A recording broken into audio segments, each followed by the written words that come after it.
예수님을 사람들이 흠을 잡으려고 아주 그 당시에 민감한 두 가지 문제를 물어본 거예요. 하나는 세금에 대한 문제고 또 하나는 부활의 문제입니다. 이 세금의 문제와 이 부활의 문제가 전혀 다른 문제인 것 같지만 사실은 한 가지를 이야기를 하고 있는 거예요. 그것은 육은 육이고 영은 영이다라고 말씀하시는 거예요. 갈라디아서 있는 말씀에 보면 사람이 두 종류가 있다는 거예요. 하나는 육에 속한 사람이고 또 하나는 영에 속한 사람이 있다는 겁니다. 육에 속한 사람에게는요, 이 물질 세계만 보이는 거예요. 그래서 그 물질 세계가 시작이고 끝이라고 생각하는 거죠. 그래서 사람들은 육에서 와서 육으로 가는 존재, 흙에서 와서 흙으로 가는 존재라고 이야기합니다. 그 육에 속한 사람에게 아무리 영적인 것을 말을 해도 그들은 그것을 깨달을 수가 없죠. 그런데 하나님의 사람 또 하나님의 나라는 영에서 와서 영으로 가는 것이다 이렇게 말씀하시는 거예요. 그래서 오늘 이 세금을 바치는 세금의 문제와 이 부활의 논쟁에 있어서 부활의 문제를 가지고 육에 속한 사람들에게는요, 그것이 보이는 것이 뭐냐면 로마의 식민지로부터 또 이 로마의 이 정치의 그 권위 안에서 살아가는 사람들에게 있어서 이 사람들이 세금을 바칠 수 있느냐 없느냐를 따지는 거죠.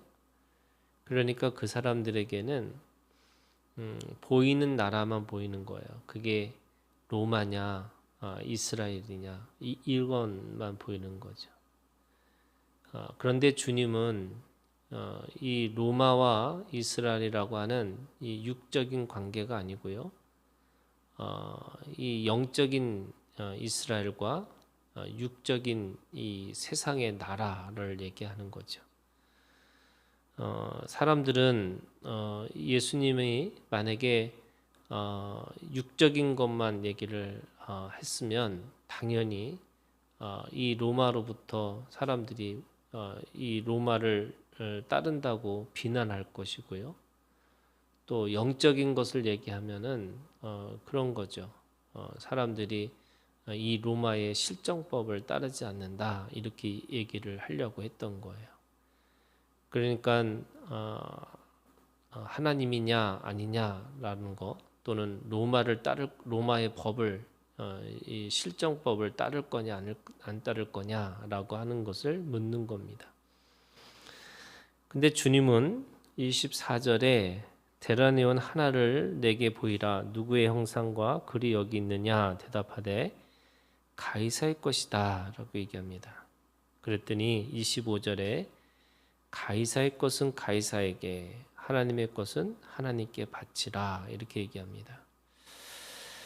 가이사의 것은 가이사에게 이건 육적인 것은 육으로 보내라는 거죠. 그런데 하나님의 것은 영적인 것은 하나님 앞에 바치라 이렇게 얘기하는 거예요.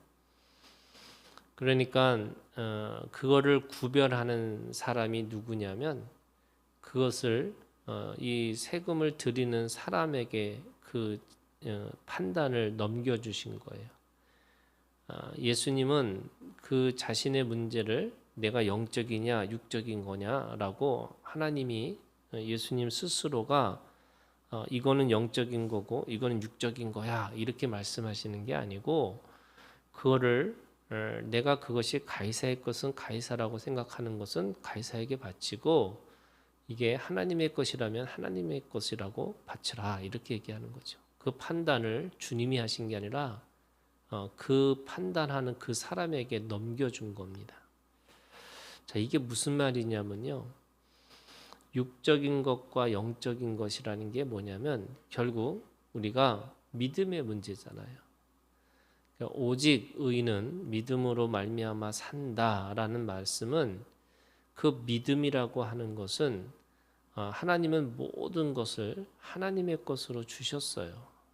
그래서 설령 그것이 가이사의 것이라고 생각해도 그 가이사 위에 하나님이 계시다면 여러분 그것이 쓰여진 것이 가이사의 글과 그 가이사의 모양이 있다 할지라도 그거조차도 하나님이 주신 것이다 라고 생각하면 하나님의 것으로 바칠 수 있는 거죠. 근데 어떤 사람은 육적인 사람은 그것이 아무리 하나님의 구별되고 하나님께서 주신 거라고 할지라도 그것을 자기 것으로 생각을 하는 거예요. 그게 그 당시에 사람들에게 고르반이라는 것과 같은 거잖아요. 이 고르반이라는 게 뭐냐면 이게 하나님 앞에 드리는 거라고 생각하면서 말로는 하나님의 것이라고 말해놓고는 그거를 자기 것으로 쓰는 것과 같은 거예요. 그러니까 그것이 사람들의 눈에 보일 때 이게 가이사의 거냐 하나님의 것이냐 이게 아닌 거죠. 영에 속한 사람에게는요 그 모든 것들이 다 영적인 거예요. 썩고 새하고 없어지는 물질도 그것이 없어지는 게 아니고 하나님 앞에 드려질 때 그것이 거룩한 성물이 되는 거예요. 그러니까 예수님은 가이사의 것은 가이사에게 하나님의 것은 하나님 앞에 바치라 라는 말이 가이사의 것이 따로 있는 거고 하나님의 것이 따로 있다는 게 아니에요. 그거는 그거를 선택하는 그 믿음의 수준만큼 거기에 있는 거예요. 그래서 아무리 우리가 세상을 살아가도 그것이 하나님의 나라와 하나님의 것이라고 생각하는 사람에게는요, 그 모든 것들이 다 하나님의 나라로 살아가는 거죠. 그래서 똑같이 우리가 밥을 먹어도 어떤 사람은 육신의 것을 위해서 먹는 거고 어떤 사람은 하나님의 나라를 위해서 먹는 거예요. 먹는 모양은 똑같아요. 그런데 그것이 육적인 거냐 영적인 것이냐 그게 그 사람의 믿음에 달려 있다는 거죠. 그런 의미에서 오늘 우리가 하나님 앞에 이 모든 것들을 다 하나님의 것으로 만드는 게 영적인 영에 속한 사람들의 일인 거예요. 그래서 내가 오늘 밥을 먹고 또 내가 오늘 운동을 하고 또 누군가를 만나고 또 세상에 가서 살아가는 그 모든 것들이 여러분 하나님의 것이라고 믿고 사는 거예요. 그래야지 우리가 이 세상에서 썩고 새하고 없어질 것을 하나님 앞에 영원한 것으로 남기고 살아갈 수 있다 이렇게 말씀하시는 거예요. 그래서 우리가 가지고 있는 인생이 70이고 강건이면 80이고 또 120년이라고 하는 인생을 살아가면서도 그 인생 속에서 어떤 사람은 육적인 삶만 남기는 거고 어떤 사람은 영적인 것을 남기고 살아가는 거죠. 그런 의미에서 오늘 이 믿음이 있기를 주님의 이름으로 축원합니다. 두 번째는요, 부활입니다. 이 사두개인들은 철저한 이성주의자잖아요. 그래서 눈에 보이는 것만 생각하는 사람들이에요. 모세 오경만 믿고 또 사후 세계를 믿지 않는 사람들이에요. 그러니까 이 사람들에게는 그 부활을 말을 할 때 지금 요 모양 요 이야기를 그대로 하는 거죠. 그러면서 사람들에게 얘기하는 겁니다. 이 부활은 없다고. 그게 뭐냐면 일곱 형제 중에 이 형수 이 치수 형수라고 하는 제도를 따라서 그 형수가 계속 그 형제들한테 아내가 됐을 때 그러면 죽었을 때 누구의 아내냐 이렇게 지금 묻고 있는 거잖아요. 지극히 육적인 것을 생각하는 사람들이잖아요. 그러니까 이 사람들의 논리를 얘기하면 세상적인 논리로는 죽었다 깨도 이 부활은 없다, 이렇게 지금 이야기를 하고 싶은 거예요. 근데 오늘 이 육적인 것과 영적인 것의 가장 큰 기준이 뭐냐라고 할 때 37절이에요. 죽은 자가 살아난다는 것은 이게 부활이죠. 모세도 가시나무 떨기에 관한 글에서 주를 아브라함의 하나님이요 이삭의 하나님이요 야곱의 하나님이시라.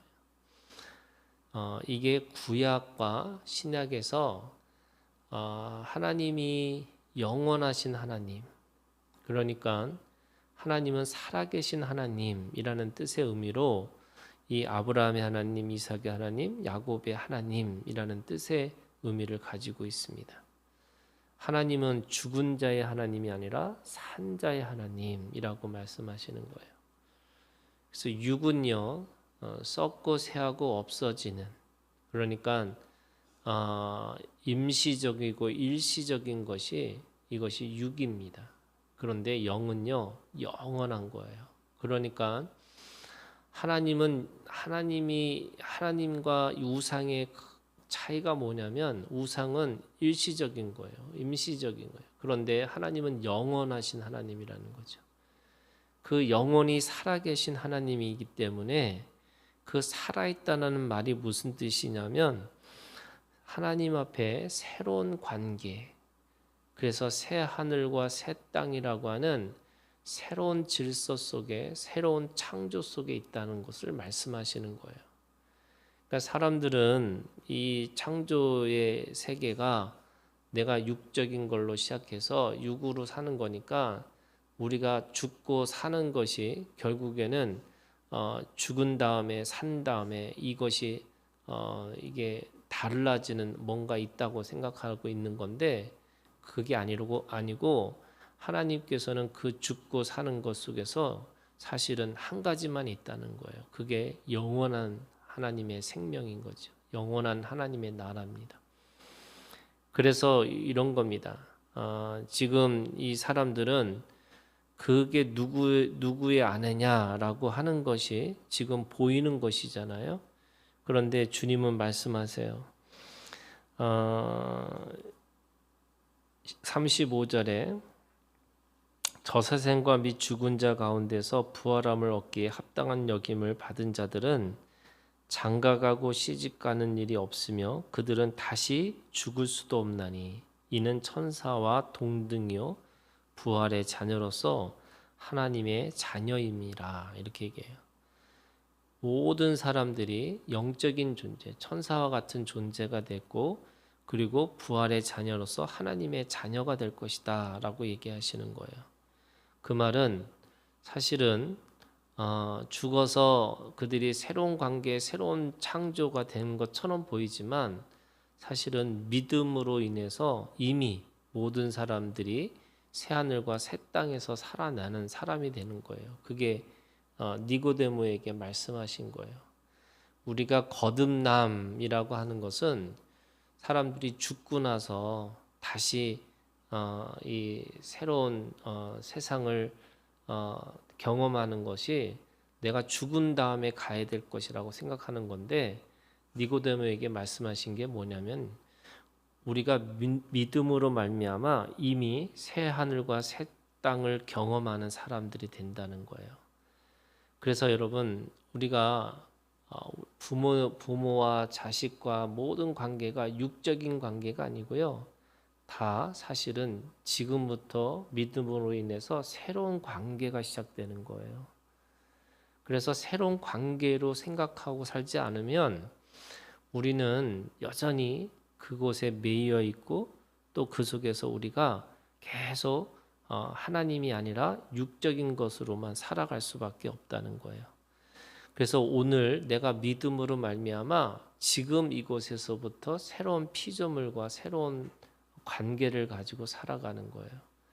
그래서 오늘 우리가 부부의 관계 또는 부모와 자식의 관계가 예수 그리스도 안에서 이제는 새로운 관계로 새 하늘과 새 땅의 믿음으로 살아갈 수 있다라고 말씀하시는 거예요. 그래서 죽어서 우리가 영적인 것이 되는 게 아니고요. 처음부터 영적인 거예요. 그게 우리가 가지고 있는 믿음이에요. 그래서 예수님은 이 사람이 이 영에 속한 사람, 육에 속한 사람, 여전히 이 속에서 살면서도 육에 속한 사람이 있고 또 죽어서도 여전히 육에 속한 사람이 있는 거고요. 살면 오늘 여기서 사는 사람에게는 영적인 세계는 지금 영의 세계로 살아가는 사람이고 죽어도 영에 속해 살아가는 사람들이에요. 그것이 아브라함의 하나님, 이삭의 하나님, 야곱의 하나님, 바로 하나님은 영원히 사시는 하나님이라고 말씀하시는 거죠. 그러면 오늘 내가 그 관계가 새로워지는 거예요. 하나님 안에서 내 자식도 보이는 거고 하나님 안에서 이 관계가 새로워져서 새로운 것들이 보이기 시작하는 거죠. 그런 의미에서 여러분 이 세금의 문제 또는 이 부활의 문제가 단순하게 지금 내가 이곳에 어떤 걸 선택하고 사느냐가 아니라 내가 오늘 영으로 살 것인지 육으로 살 것인지 이 관점에서 살으라는 거예요. 그래서 예수님은 오늘 우리에게 육에 속한 사람이 아니라 우리가 오늘 영에 속한 사람으로 새로운 피조물로 거듭난 인생으로 살아가라 이렇게 말씀하시고 있는 거죠. 오늘도 이 믿음이 오늘 우리 가운데 있기를 주님의 이름으로 축원합니다.